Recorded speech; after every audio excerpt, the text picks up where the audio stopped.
hopefully.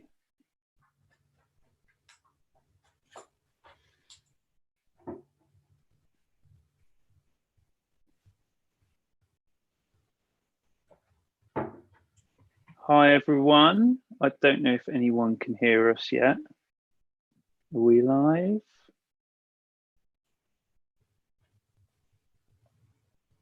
See something happening? Yes, we are live. I'm just going to mute that.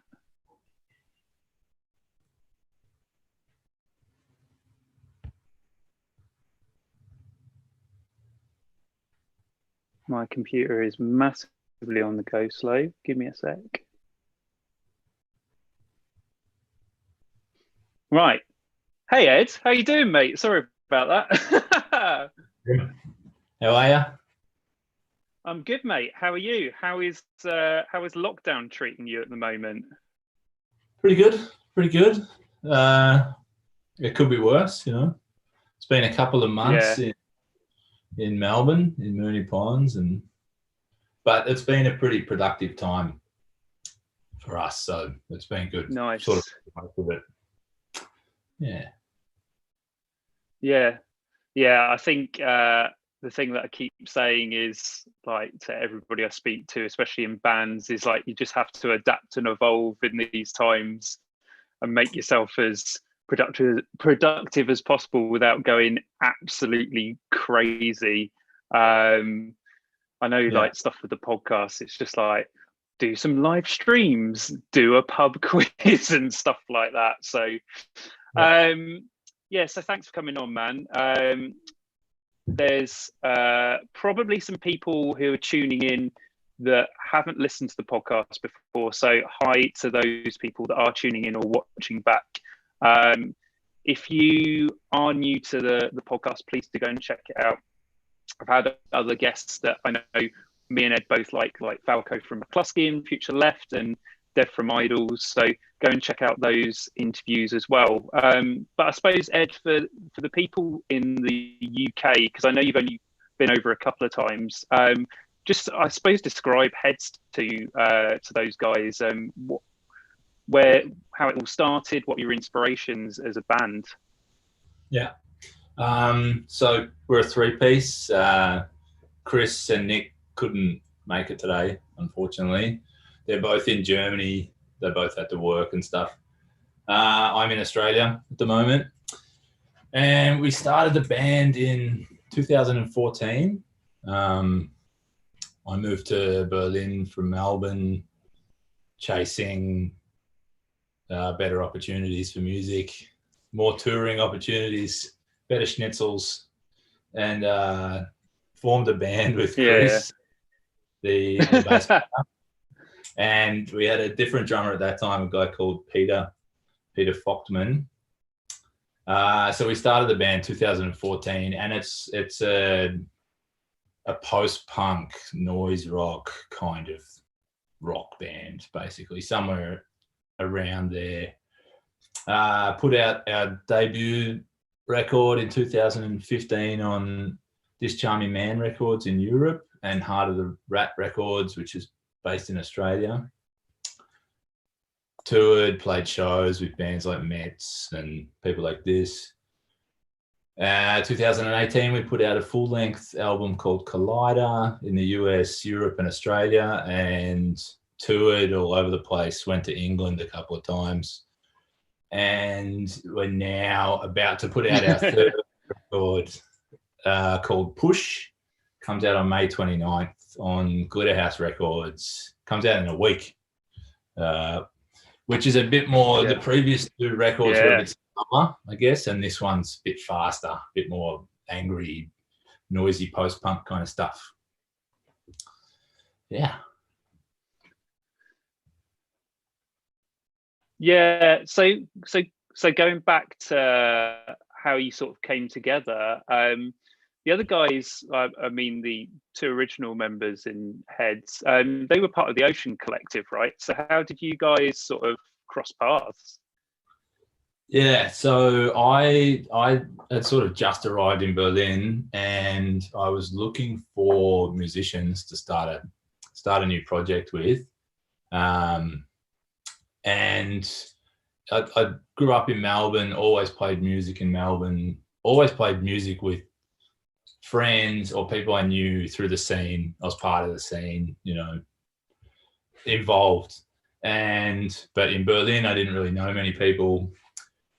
So I was looking to start a band, looking for musicians, and a friend's boyfriend, a German guy, was like, go on Craigslist. You know, there's heaps of musicians on Craigslist. And I had a bit of a chip on my shoulder. I was a bit like, man, Craigslist, come on, like, you know. This. And he was like, nah, do it. There's really good musicians on there. So I listened to him, and like I went on Craigslist probably later that day, saw a post from Chris, who was playing in the Ocean Collective at the time, and they were in the middle of a pretty extensive world tour. They were going through China and Mexico and like on the road for months, 3-4 months kind of thing. And he was looking for a different outlet, something else to do. I saw this post, listened to some of his stuff, and it was perfect, the way he played bass and the kind of riffs he was writing. So I sent him some of my stuff, and we just clicked musically. And we started writing ideas and sending things back and forth, you know, before we even knew each other, really. And Peter at that time was the backliner road crew for the band, yeah. And Peter heard, I guess, what we were doing and wanted to get involved, and turned out to be a really good drummer. He now plays in the Ocean, and he's a bit too busy for us, unfortunately. But yeah, I understand. So it was like a completely chance meeting on Craigslist, and we had no mutual contacts whatsoever, you know. So it's completely random. Oh wow. Yeah. Well, that's amazing to hear that, because like you say, usually when you're in a scene or anything, so think about like the scenes here, you meet people, you come across people, an idea comes along, and it sort of naturally grows. You might jam or whatever, but it's interesting you met through Craigslist of all things, because like you say, when everybody thinks of Craigslist, they think of like dodgy dealings and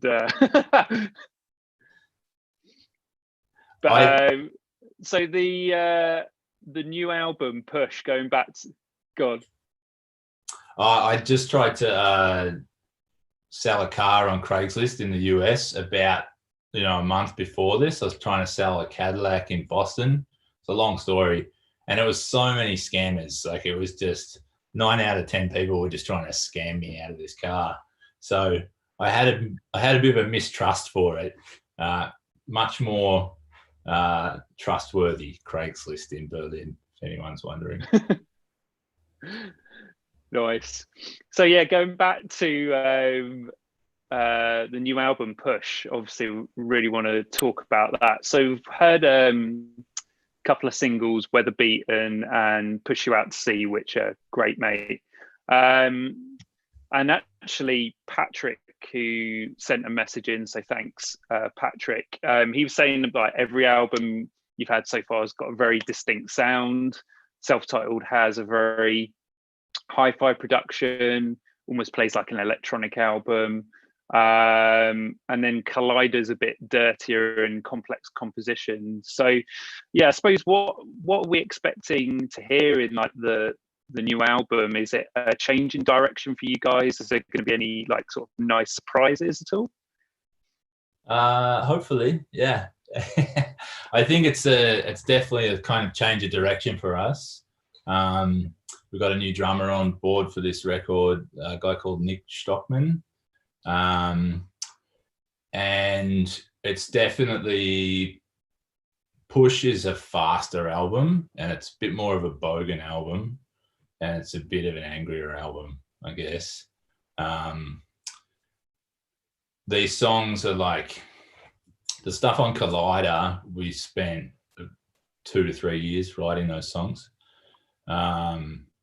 Took a really long time with everything got in there, worked out details, complex composition stuff. I spent like writing the lyrics for that record probably took me a year and a half or something, just slowly whittling things down.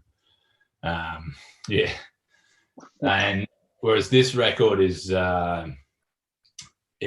we put it together really quickly. So we wrote the 10 songs that are on it. We wrote them in probably 2 to 3 months, I think, maximum.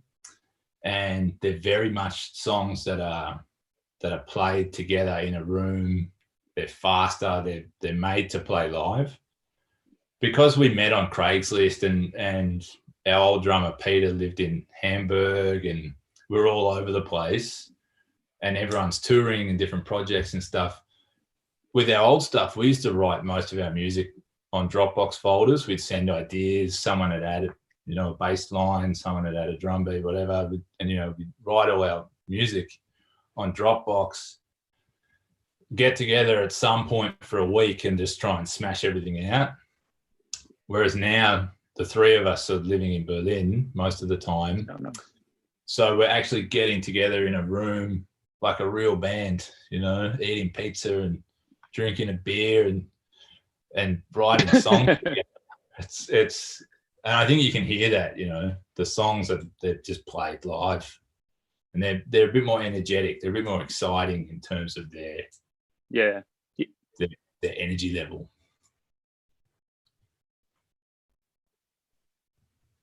Yeah, so it's like you'd say, definitely like a change in dynamic then. And I suppose, when you get 3 people actually in a room and jamming stuff out, you can sort of work out the kinks, I suppose, in a song a lot easier rather than writing over Dropbox. It must have been very challenging to do that, like almost having to be too harsh over Dropbox, going, hey man, can we change this up? And you'd be like, oh no, I really like that riff, or whatever. But yeah, it's good to hear that the dynamic and the chemistry, I suppose more natural. We'll probably hear that in the album. Is there any other than the 2 singles that have come out? Is there any other sort of standout tracks for you that we'll hear next week? There's the album has like a like the bread on the sandwich kind of thing. So there's a song, the opening track and the closing track are based on a sample that Chris wrote on his bass, and it's this big mechanical, industrial, pretty brutal bass loop feedback sample thing.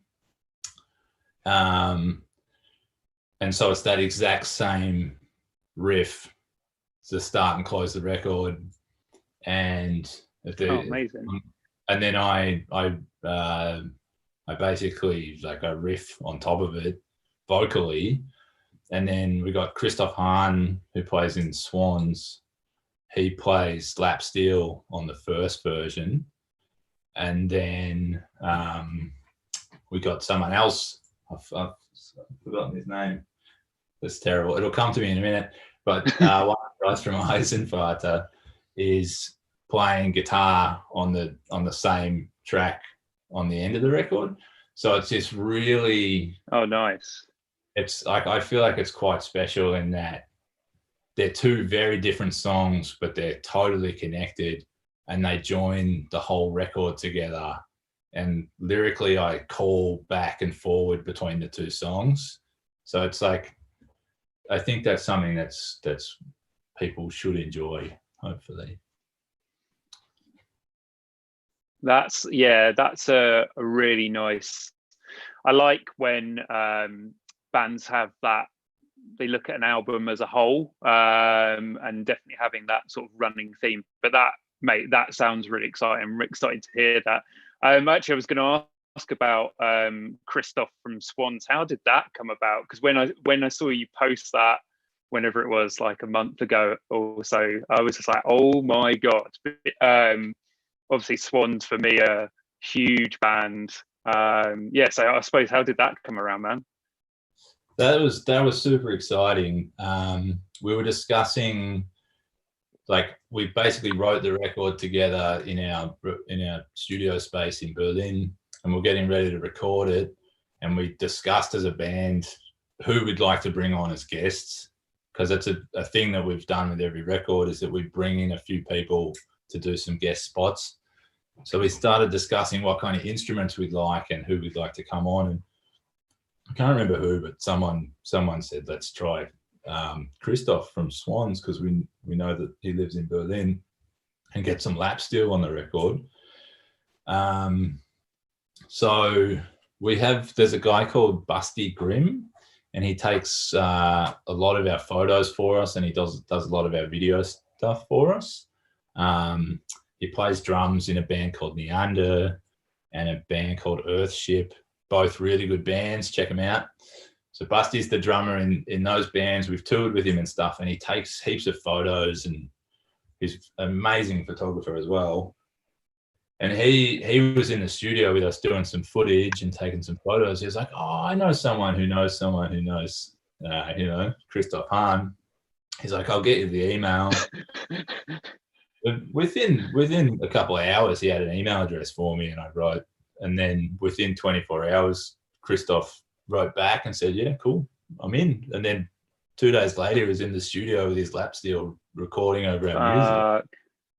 So that was one of those ones that just by chance worked out. And I'm really excited for people to hear it, because I think what he's put on there is just incredible. Like, he's just got such an incredible ability to feel with that instrument, and the emotion that comes through in his playing was just absolutely perfect for the song. So yeah. Oh man, that's super exciting. Yeah, like I said, Swans, I mean, I think you hit the nail on the head. Like, Swans their music is like it's just like a force, basically. It's incredible. I remember seeing Swans back in Iceland, actually, at the last All Tomorrow's parties, and even though it was quite a big stage they were playing on, in like an aircraft hangar, you just stood in the crowd, and it's like bands like Godspeed You Black Emperor, bands like that, and you're just like, oh my god, you don't know what's hit you when Swans play. But yeah, that'll be really exciting to hear, man. So yeah, I mean, I'm really buzzing about the new record, mate. The two singles, Weather Beaten and Push You Out to Sea, sound fantastic. So yeah, for the people listening in, yeah, it comes out next week. It's up for pre-order and stuff at the moment, and definitely recommend getting your hands on a copy if the previous albums are anything to go by. So Ed, let's crack on with the last bit of the podcast. And I know we were chatting about it before we went live. I'm quite excited to talk about this. So let's talk about like your top 3 gigs played, either in Heads or other bands that you've played in the past. Yeah, what are some of the top ones, most exciting moments for you? This was, yeah, it was hard, quite hard to choose, and it was a really fun experience getting to do this. Like, I was able to think back and yeah, got the memories going. Thought of all this stuff from the past. It was good. It was a blast. So it's hard to pick a top 3 shows played, because it's so based on like feeling and the feeling in the room, and like, you just never know. Like, sometimes we get off stage and we feel like, oh, that wasn't very good, and then everyone in the audience is like, that was awesome. Or maybe the other way around, where I get off stage like, I nailed it tonight, that was so good, and then people, whatever, I see video footage later or something, oh, that was terrible. But so it's purely based on feeling. But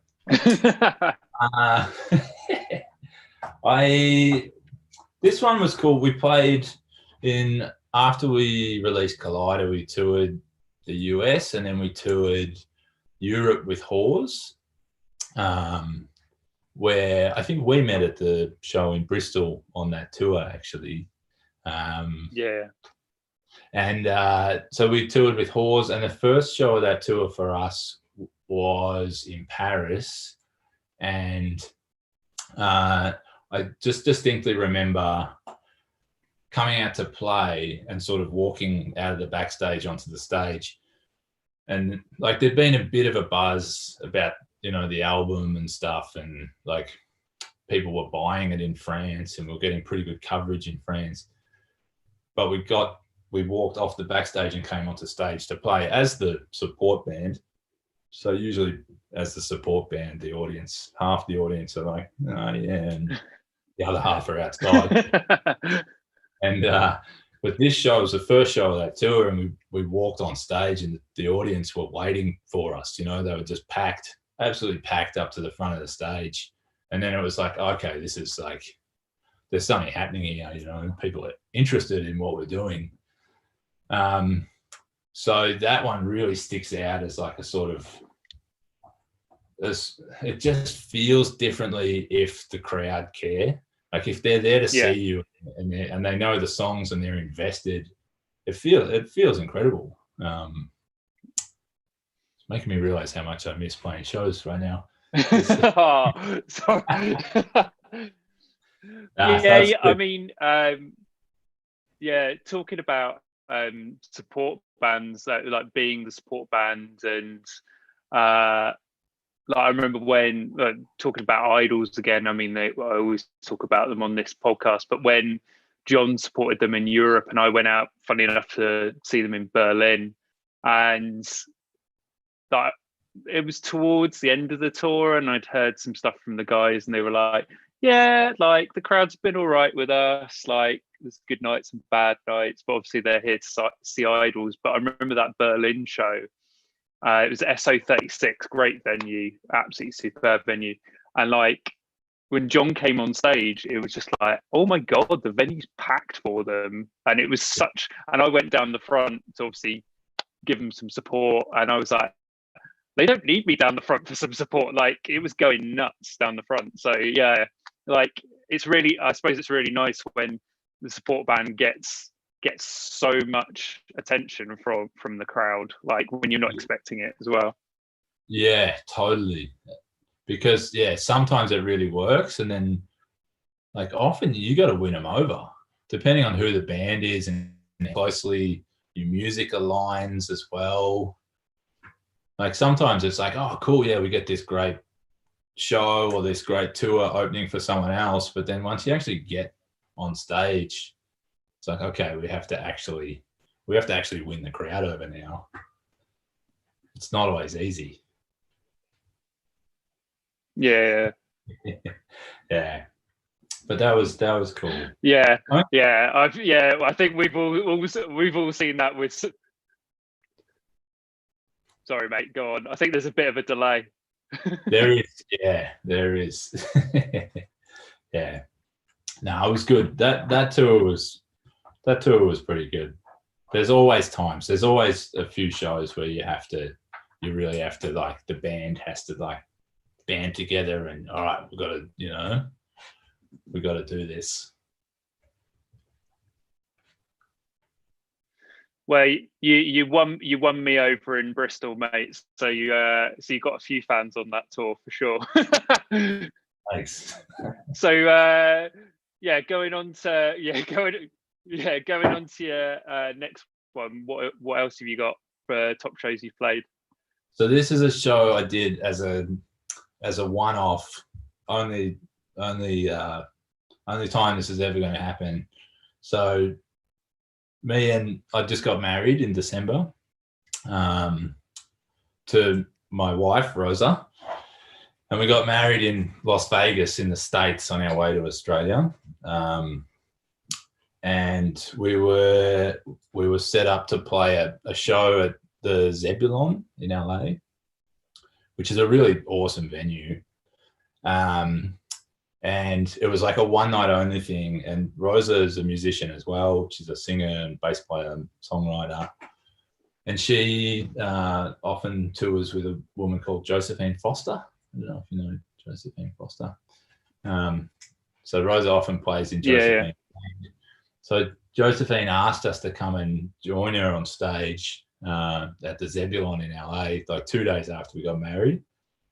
So we put together a set, called ourselves the Honeymooners, and basically drove from Vegas to LA in 2 days, rehearsing in motel rooms, rehearsing in the middle of Death Valley National Park, put a set together. Amazing.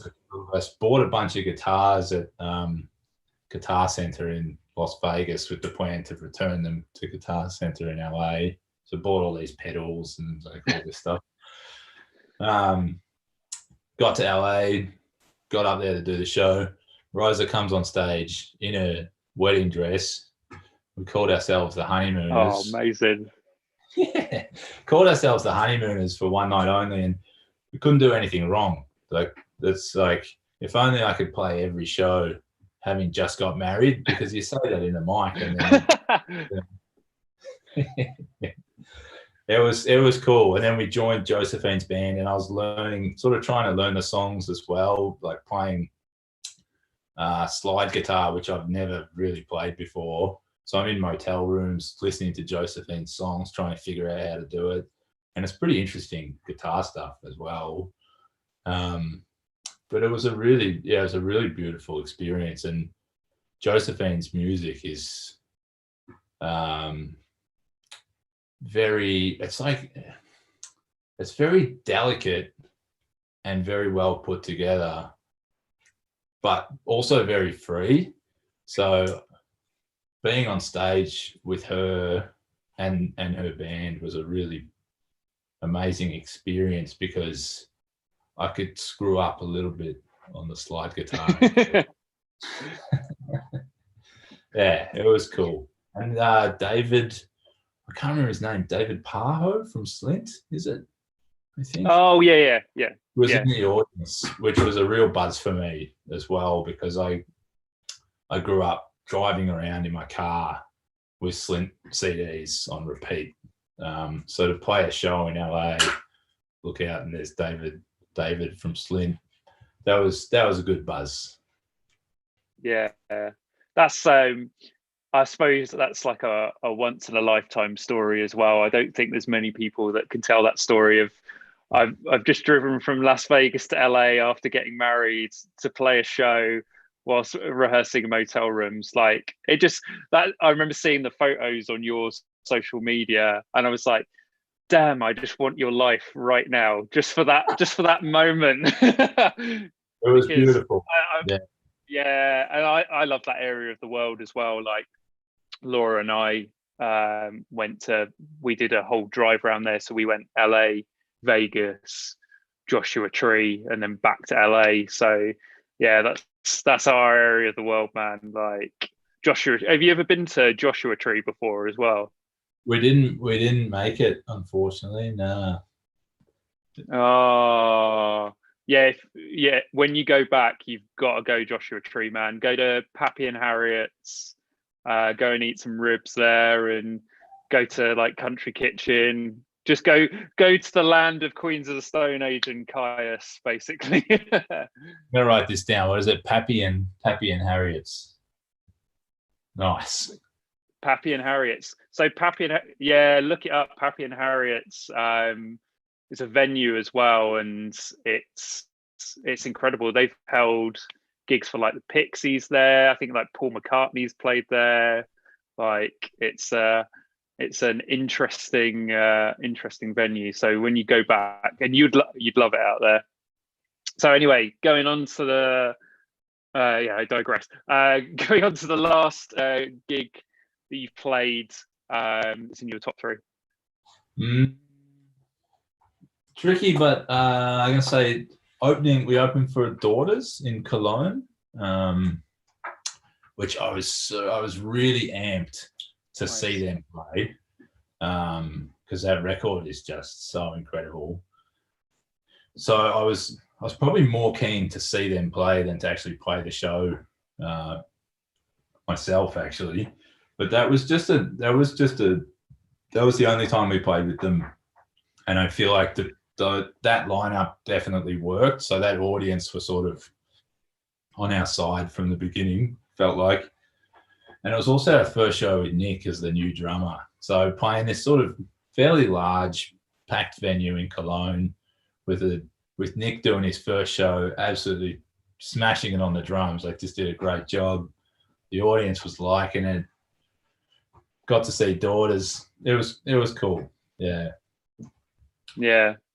And you don't really beat Daughters for a live show. I think I've seen them 3 times on this album cycle so far, and like every time it's just absolutely brutal. Like when they played the was it the first London show? I think it was when they played Boss Music Room, no, Tufnell Park Dome, and Alexis was whipping himself with a belt like partway through the set. It was just pretty brutal. It's good. It's good to see some real punk front person stuff is still just as powerful, 2020, it still has just as much power to see someone up there just really just feeling it and just being a bit of a menace. Yeah, for sure. Yeah, this the other London show as well. I remember he was having problems with his mic, and he just started like throwing it on the stage, smashing it up, and then basically the whole of that set, the mic was fucked, but no one cared because it was Alexis in Daughters and just him being angry at the mic and just ruining it, and everyone was like, "Yeah, the mic sounds like shit, but." Fuck it. I think they started selling those mics at the merch desk as well. Really? I'm pretty sure I remember talking to him after the show, and he was saying like, every time that they destroy, every time he destroys a mic, they probably have a life of about 6 days with that guy. Then it goes on the merch desk and goes for sale, and they get another one. It's kind of genius. Yeah, that's a good merch ploy for sure. Cool. So going into the last bit, man. Top 3 gigs been to as a fan. Now, obviously, we've already covered bands like Slint and Daughters, so I'm really buzzing to hear what your top gigs are. I know we were talking about gigs you went to when you were a kid, so this will be really interesting. In Australia, it's like, we still, even now, we still don't get everyone touring through, because it's just not affordable for most bands. So Metallica will tour here, but, they were due to tour here actually this year, but yeah, the mid-size and lower size bands, it gets almost impossible for them to get out here. You almost have to have a promoter that loves your band, is then going to bring them out and pay for everything. So we still don't get all the bands touring through. And like as a kid, for sure, like to see big touring acts just felt like a huge deal, like more of a big deal than it would be in Europe or North America. So yeah, it was formative. The one that really, really stands out is seeing at the drive-in in like 2001-ish. Oh, something like nice. That. Which for me personally just absolutely changed the way that I thought about how to do music, how to perform on stage, how to feel it while you're performing. Like it just fucking blew my mind, that band. Yeah. Was it quite a big show, or was it a club show? It was there was a festival that ran in Australia every summer called Big Day Out, and they were one of the main. They were like the main event that was bringing out most of the people that I wanted to see as a teenager. So this was there was like an outdoor thing in the middle of summer in Australia, but on one of the smaller side stages.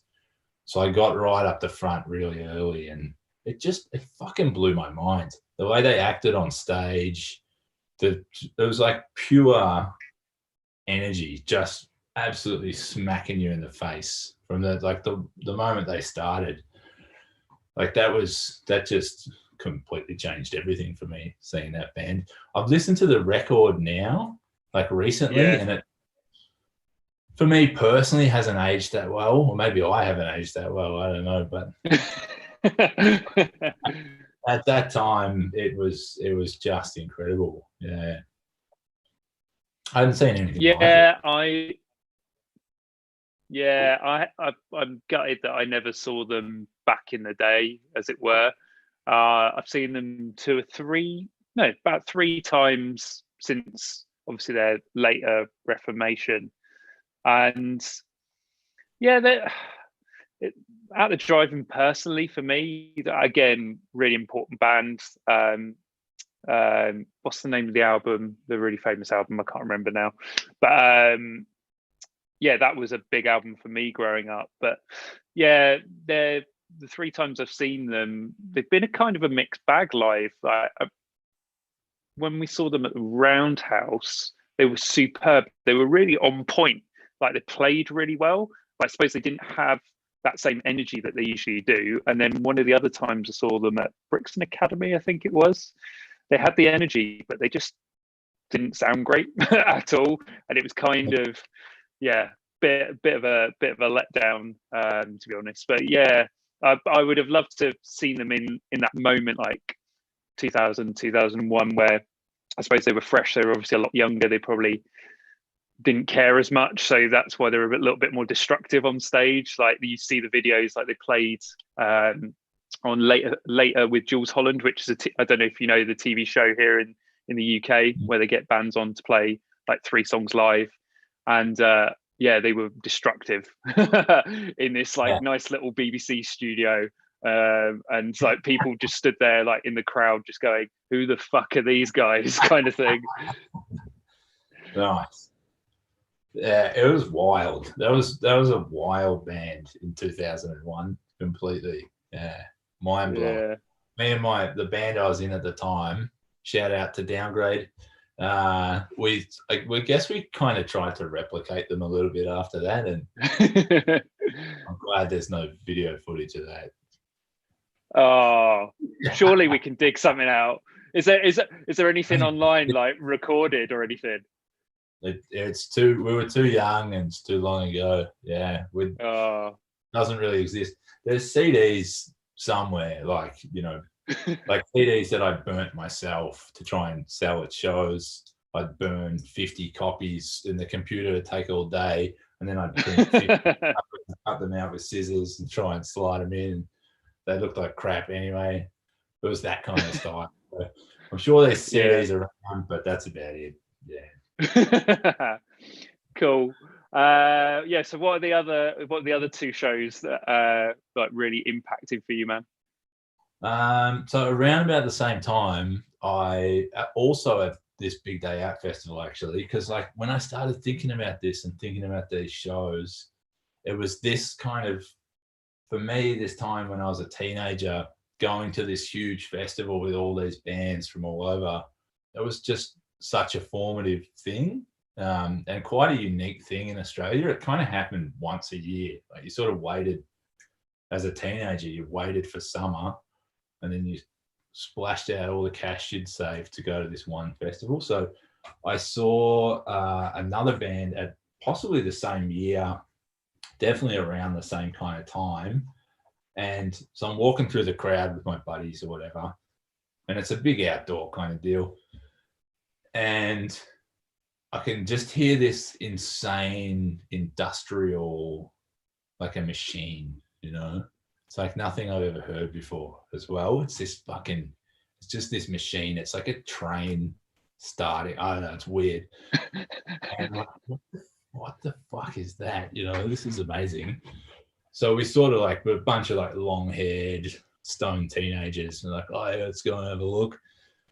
So we stumble over and look up on stage, and it's like this fucking steampunk industrial factory, on stage, and the singer's walking around, and he's got like a giant 6-foot metal dick strapped to himself with flames shooting out the end. I'm like, what the hell what is this? As Rammstein. Of course it was. I was like, one day I'm gonna live in Germany. One day I'm gonna move to Berlin. If this is what it's like, I want in. Yeah. Yeah. Oh yeah. And then you turn up to Germany and you realise not everyone walks around with giant penises and flamethrowers. Well, I suppose there's that video, that famous video of the big butch guy in like leather trousers and a harness, like going down the road to like EDM music. Techno. Yeah. Yeah.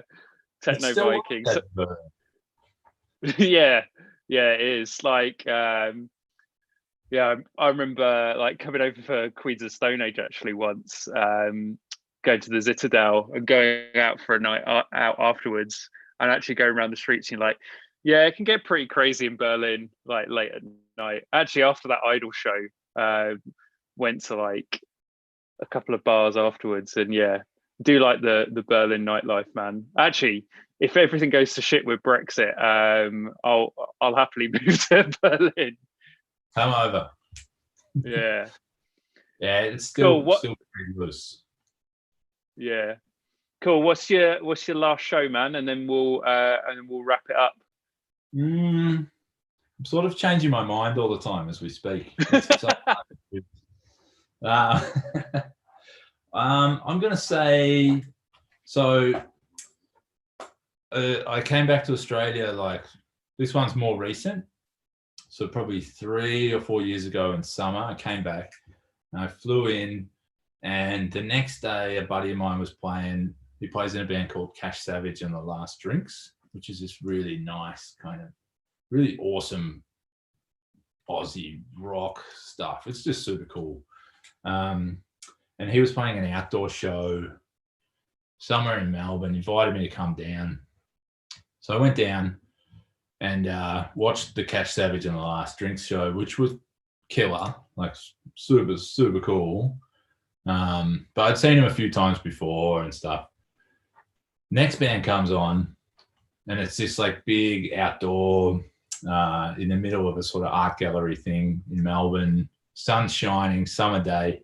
It's beautiful. Next band comes on, and it's just this like, again, this massive energy, just unbelievable guitar playing, like whammy bar to within an inch of its life, kind of wrestling guitar shit. I'm like, I know this. This is so familiar. I know this song. I look over and it's the Drones, but it's not the Drones anymore. I had no idea, but the Drones didn't exist anymore, and they'd changed their name to Tropical Fuckstorm. And I guess this was probably one of their earlier shows with an all-new band, with the drummer from High Tension, different guitar player. And it just completely ripped. It was just wild. And I think I've seen the Drones play a few times now, and Tropical Fuckstorm is a similar experience. It is kind of like a religious experience. Purely because the band rips so hard, it's just so you sort of don't. It's hard to understand what you're witnessing. Like it's just so much power in front of you. It's almost like I almost want to like pray to the pray to the Aussie. I've never heard of them. Is there anyone you'd compare them to? But it sounds like they'd be hard to compare someone to. Yeah, they're kind of their own animal. Definitely go check out the Drones or Tropical Fuckstorm. It sits somewhere within Aussie pub rock, noise rock, beat poetry. I don't know. It's like it sits somewhere. The singer is a guy called Gareth Lydiard, and he is an absolute wordsmith. It has a very specific Australian flavour to a lot of the lyrics and the general style of the music, and it's a lot of like pretty epic storytelling, and it's also a lot of fitting as many words as possible into one line as possible. In a pretty impressive way at times. Definitely worth checking out. And Gareth is also just an unbelievable guitar player. He plays a Fender Jaguar, and he just rips a whammy bar like no one I've seen. It's just him. He's wrestling the guitar the whole show, and it's pretty powerful. Yeah. It sounds like you've heard of Arctangent Festival in the UK that I go to every year. It sounds like them. Well, actually, you guys as well should play that. But they sound like a very Arctangent-y band, like just a bit crazy and noisy, and like you say, a bit of a religious experience. I've had a few of those at Arctangent before, just discovering like it's like watching Boris for the first time, and like Boris, man, like that was just epic. And it was, but the only thing about the first time I saw Boris at Arctangent, it was mid-afternoon, so it wasn't dark, and they had their full light show, and then it was like these three or four like hooded beings coming onto stage, and it was like, this is a bit weird mid-afternoon. Druids in the sunlight. It doesn't have quite the same. Yeah, exactly. Well, those were really great stories, man. And actually, if you can make a list of all those bands that you've mentioned and send them over to me, I'll probably knock up a playlist together and put it online, because there's a lot of stuff that I've not heard of there.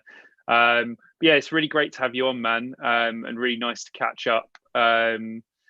And I hope the people that have been watching, there's a few people watching, have enjoyed this. Sorry for the slight delay between me and Ed, so it's been a bit clunky, but yeah, it's been really good, man. I hope you've enjoyed it as well. I did. Thanks for having me on. Yeah, it's nice to see you, and this was a really cool experience. So thanks for having me. It's great. Yeah, and yeah, hopefully I'll see you in person sooner rather than later, maybe 2021. Fingers crossed. Touring again soon, hopefully. Yeah. And yeah, everyone that's listening, again, go and pre-order Heads' new album, Push. It's out next week, and this will go up on Spotify pretty soon. Yeah, thanks, Ed. Have a good one, man. And yeah, we'll catch up again soon. Sounds good. Take it easy. Enjoy. All right, pal.